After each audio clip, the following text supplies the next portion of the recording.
નમસ્કાર દર્શક મિત્રો, દેશ અને દુનિયાના તાજા સમાચાર તેમજ ઉપયોગી માહિતીના ફરી એક નવા વિડીયોમાં આપ સર્વે દર્શક મિત્રોનું હાર્દિક સ્વાગત છે। તો આવા જ સમાચાર દરરોજ સૌથી પહેલાં જાણવા માટે આપણી ચેનલ ગુજરાત લાઈવ 24ને સબસ્ક્રાઈબ કરી લેજો। તો મિત્રો, આજના પ્રથમ સમાચાર વિશે જાણીએ તો વરસાદનું જોર વધશે, 4 દિવસ સાવધાન। જી હા મિત્રો, 10 થી 12 ઓગસ્ટ દરમિયાન રાજ્યના ઉત્તર અને મધ્ય ગુજરાત સહિતના મોટા ભાગના વિસ્તારોમાં તેજ પવન સાથે વરસાદી માહોલ રહેશે।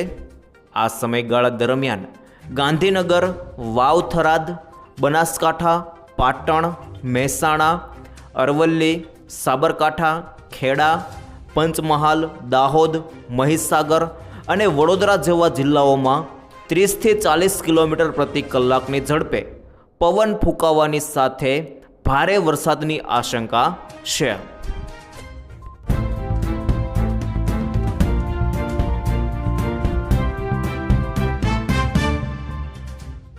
ત્યારબાદ આગળ જોઈએ તો 5 વર્ષ સુધી મળશે દર મહિને 9,000 રૂપિયા।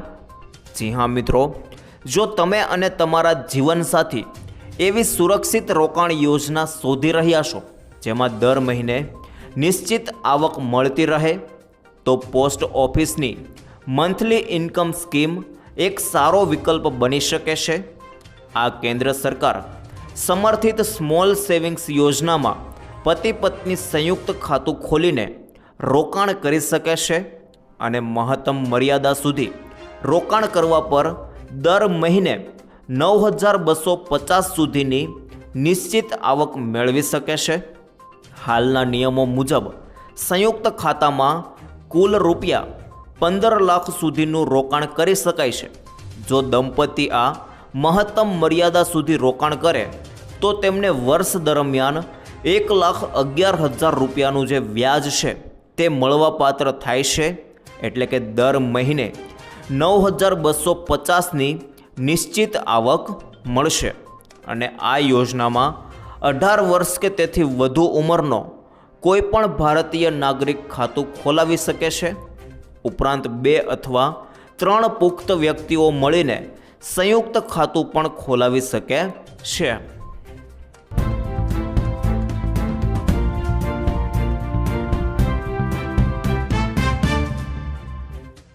ત્યાર પછી આગળ જોઈએ તો યુદ્ધની અસર, વૈશ્વિક લેવલે મંદી। જી હા મિત્રો, અમેરિકા ઈરાન યુદ્ધ અને પશ્ચિમ એશિયામાં તણાવની અસર ભારતના વિદેશી વેપાર પર સતત પડી રહી છે। ફેબ્રુઆરી પછી હોર્મુઝ સામુદ્રધુનીના માર્ગે થતી ભારતની નિકાસ લગભગ ઠપ થઈ ગઈ છે। આના કારણે યુરોપ, પશ્ચિમ એશિયા અને અન્ય ઘણા દેશોમાં માલ સામાન મોકલવા માટે લાંબો વૈકલ્પિક સમુદ્રી માર્ગ અપનાવવો પડી રહ્યો છે। આનાથી માલ સામાનની હેરફેરનો ખર્ચ, સમય અને જોખમ ત્રણેય વધી ગયા છે। આનાથી સપ્લાય ચેન પ્રભાવિત થઈ રહી છે। એન્જિનિયરિંગ સામાન, કેમિકલ, ટેક્સટાઇલ, રેડીમેડ ગાર્મેન્ટ, સમુદ્રી ઉત્પાદનો, કૃષિ, ફાર્માસ્યુટિકલ અને ઓટો કોમ્પોનન્ટ જેવા ક્ષેત્રો પર સૌથી વધુ અસર પડી રહી છે। ફિયોના મહાનિર્દેશક અને સીઈઓ ડૉક્ટર અજય સહાય જણાવે છે કે ફેબ્રુઆરી પછી હોર્મુઝના માર્ગે નિકાસ પૂરેપૂરી બંધ છે। યુદ્ધના કારણે સમુદ્રી માર્ગ બદલવાને લીધે કન્ટેનર અને જહાજોની ભારે અછત સર્જાય છે, જેનાથી ઓર્ડરની ડિલિવરીમાં વિલંબ થઈ રહ્યો છે। ઘણા વિદેશી ખરીદદારો ઓર્ડર રદ કરી રહ્યા છે અથવા તો બીજા દેશોમાંથી ખરીદી કરી રહ્યા છે।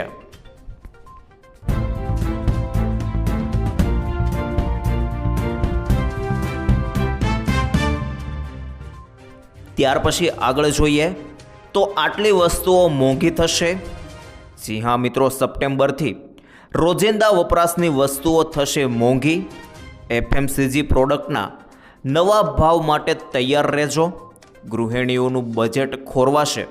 સપ્ટેમ્બરથી સાબુ, બિસ્કિટ અને ડિટર્જન્ટ મોંઘા થવાના સંકેત છે? મોંઘવારીના માર વચ્ચે સામાન્ય નાગરિકો અને ગૃહિણીઓના ઘરના રસોડાના બજેટ પર સપ્ટેમ્બર મહિનાથી વધુ એક નવો બોજ પડવા જઈ રહ્યો છે.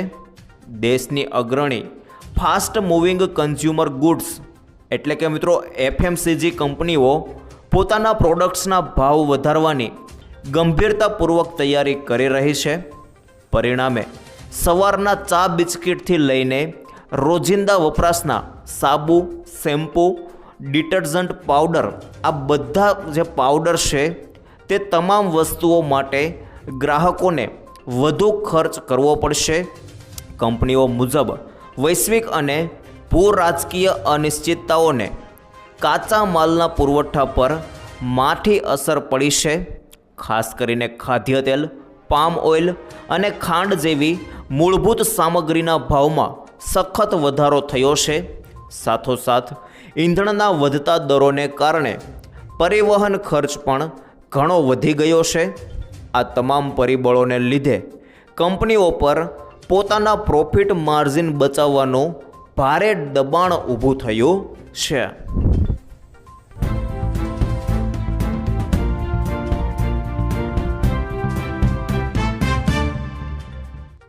ત્યાર પછી આગળ જોઈએ તો ગુજરાતના ખેડૂતોને આખા ભારતના ખેડૂતોનો સાથ. જી હા મિત્રો, જેતપર ખેડૂત આંદોલનમાં રાકેશ ટિકૈતની એન્ટ્રી. જી હા દોસ્તો, હવે રાકેશ ટિકૈત કોણ છે એ વિસ્તારથી જોઈએ તો મોરબીમાં વીજલાઇનના વળતર મુદ્દે લડત ચલાવી રહેલા જેતપરના ખેડૂતોના આંદોલનને હવે ભારતીય કિસાન યુનિયનના પ્રવક્તા રાકેશ ટિકૈતનું સમર્થન મળ્યું છે. રાકેશ ટિકૈતે આજે જેતપર ખેડૂત આંદોલનની છાવણીની મુલાકાત લઈને ખેડૂતો સાથે મુલાકાત કરી અને તેમની સમસ્યાઓ અંગે ચર્ચા કરી હતી અને સાથે ખેડૂતોની લડાઈને સંપૂર્ણ તૈયારી સાથે સમર્થન જાહેર કર્યું છે. રાકેશ ટિકૈતે ખેડૂતોને સંબોધતા જણાવ્યું હતું કે સંયુક્ત કિસાન મોરચો તમારી સાથે છે. ખેડૂત પર અત્યાચાર કરવામાં આવશે તો અમે ચૂપ નહીં રહીએ. તેમણે વધુમાં ચેતવણીમાં સ્વરમાં કહ્યું કે જો અહીંયા ખેડૂતો પર અત્યાચાર થશે તો મુઝફ્ફરનગર, ઉત્તર પ્રદેશ, પંજાબ અને હરિયાણામાં પોલીસ મથકો બંધ થશે અને ઘેરી લઈશું. ખેડૂતો દિલ્હીની ચારે તરફ રહે છે, જરૂર પડશે તો દિલ્હીને પણ ઘેરવાની તૈયારી છે. જેતપર ખેડૂત આંદોલન છાવણીની મુલાકાત બાદ મોરબીના ખેડૂત મહાસભાનું આયોજન યોજવામાં આવ્યું હતું, જેમાં વીજલાઇન માટે જમીન અને વળતર મુદ્દે ટિકૈતે સરકારની નીતિ સામે સવાલ ઉઠાવતા કહ્યું કે કોઈ કમિટી સરકાર શું ભાવ નક્કી કરી શકે છે? કંપનીઓને જમીન જોઈએ છે તો કંપનીઓ ખેડૂત સાથે બેસીને વાત કરવી જોઈએ. ખેડૂતની ઈચ્છા હશે તો સોદો થશે.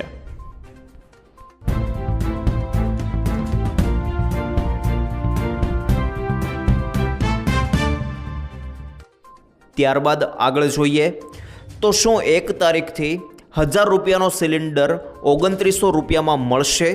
ખાસ જોઈ લો, એલપીજી ગેસ કનેક્શન ધરાવતા ગ્રાહકો માટે 16 ઓગસ્ટની eKYC ડેડલાઇન અને ત્યારબાદ ઘરેલું ગેસ સિલિન્ડરનો ભાવ 1000 રૂપિયાથી વધીને 2900 રૂપિયાની થવાની વાત સોશિયલ મીડિયા અને કેટલાક અહેવાલોમાં ઝડપથી ફેલાઈ રહી છે. જોકે આ દાવાને લઈને મહત્ત્વની સ્પષ્ટતા જરૂરી છે. ઉપલબ્ધ સત્તાવાર માહિતીમાં એવું કોઈ રાષ્ટ્રવ્યાપી નિયમ મળતો નથી કે 16 ઓગસ્ટ પછી eKYC ન કરાવનાર દરેક ગ્રાહકને ઘરેલું સિલિન્ડર સીધો કોમર્શિયલ દરે 2900 રૂપિયામાં જ મળશે.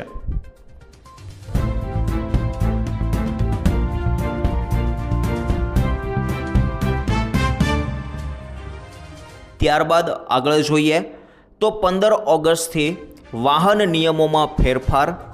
જી હા મિત્રો, union ministry of transport and highways દ્વારા જન વિશ્વાસ કાયદો 2026ની અમલવારી વિશેનું નોટિફિકેશન બહાર પાડવામાં આવ્યું છે. આ નવા સુધારા હેઠળ 15 ઓગસ્ટથી મોટર વ્હીકલ એક્ટ હેઠળના નાના મોટા ટ્રાફિક ઉલ્લંઘનોને ગુનામુક્ત એટલે કે ડિક્રિમિનલાઇઝ કરવામાં આવશે, તેમજ એને કમ્પાઉન્ડેબલ એટલે કે દંડ ભરીને સમાધાન યોગ્ય બનાવવામાં આવ્યા છે. નવા નિયમ અનુસાર મોટર વાહન કાયદાની કલમ 200 અંતર્ગત કલમ 177 એનો સમાવેશ કરવામાં આવ્યો છે, જેમાં ટ્રાફિકના સામાન્ય નિયમોનો ભંગ, લેનની શિસ્ત ન જાળવવી અને રોડ સાઇડના ઉલ્લંઘન જેવા નાના ગુનાઓ આવરી લેવામાં આવ્યા છે. હવે આ નિયમ ભંગ બદલ ડ્રાઈવરોએ કોઈ ફોજદારી અદાલતના કે કોર્ટના ધક્કા ખાવા નહીં પડે. ડ્રાઈવરો ઈ ચલન અથવા અધિકૃત માધ્યમો દ્વારા નિર્ધારિત દંડની રકમ ભરીને સ્થળ પર જ કેસનો નિકાલ કરી શકશે. સરકારના આ મહત્વપૂર્ણ સુધારાથી વાહન માલિકો, ડ્રાઈવરો અને ટ્રાન્સપોર્ટરોને મોટી રાહત મળશે.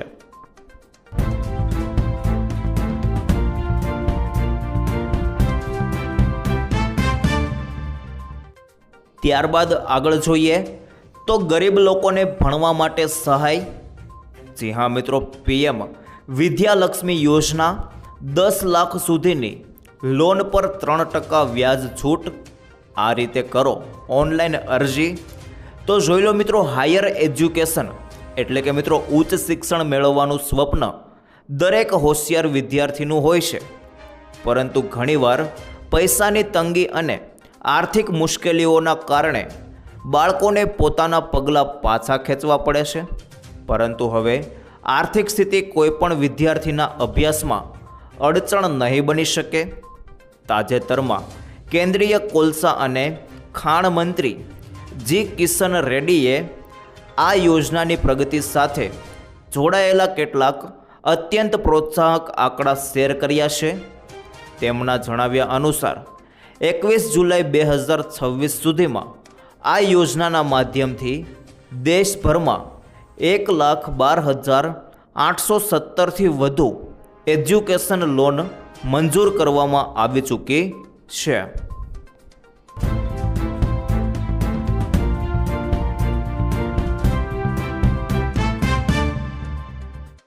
ત્યાર પછી આગળ જોઈએ તો આ ખેડૂતોને નહીં મળે 2000નો હપ્તો.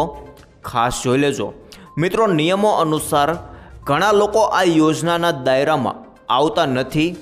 આ જ કારણ છે કે માત્ર જમીન તમારા નામે હોવાથી પીએમ કિસાનના પૈસા મળવાનું નક્કી થઈ જતું નથી. અને ખેડૂતની નોકરી, આવક અને પરિવારની આર્થિક સ્થિતિ પણ જોવામાં આવે છે. તેથી જો તમે આ યોજનાનો લાભ લઈ રહ્યા છો તો સમયાંતરે તમારી પાત્રતા ચકાસતા રહેવું જરૂરી છે. ખોટી માહિતીના આધારે પૈસા મળતા રહેશે તો પાછળથી તેને રકમ પરત કરવાની નોબત પણ આવી શકે છે. સરકારી નોકરી અને પેન્શન ધારકો માટે અલગ નિયમો છે. જે વિસ્તારથી જોઈએ તો પીએમ કિસાન યોજનામાં ખેતીની જમીન હોવી જરૂરી છે, પરંતુ તેની સાથે બીજી શરતો પણ લાગુ પડે છે. જો ખેડૂત કે તેના પરિવારનો કોઈ સભ્ય સરકારી નોકરીમાં હોય તો તેને પીએમ કિસાનનો લાભ મળી શકે નહીં. ને આ જ રીતે કેટલાક બંધારણીય કે સરકારી હોદ્દા પર રહી ચૂકેલા લોકો પણ આ યોજનામાં દાયરા બહાર છે. સરકારી પેન્શન મેળવનારાઓને આ કેટલીક શરતો લાગુ થાય છે. આ સિવાય જે ખેડૂતો ઇન્કમ ટેક્સ એટલે કે આવકવેરો ભરે છે તેમને પણ પીએમ કિસાનના પૈસા આપવામાં આવતા નથી.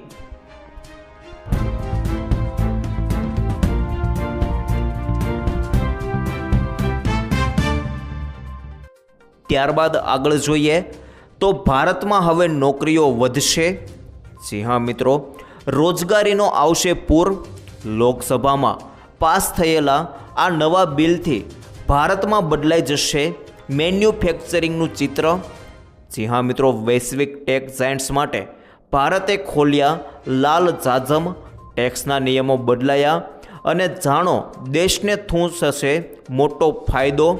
તો ભારત સરકાર વૈશ્વિક સ્તરે દેશને મેન્યુફેક્ચરિંગ અને ટેકનોલોજી હબ બનાવવા માટે ટેક્સ પોલિસીમાં મોટા ફેરફારો કરી રહી છે.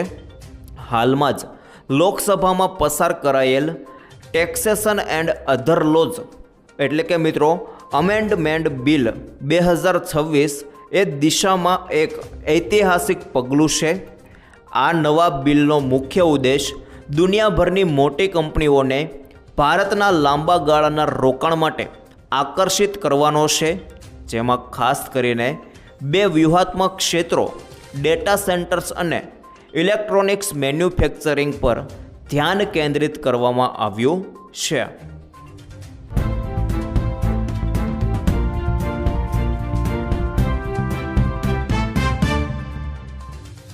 ત્યારબાદ આગળ જોઈએ તો ખાતર માટે અડધી રાતથી લાઈન.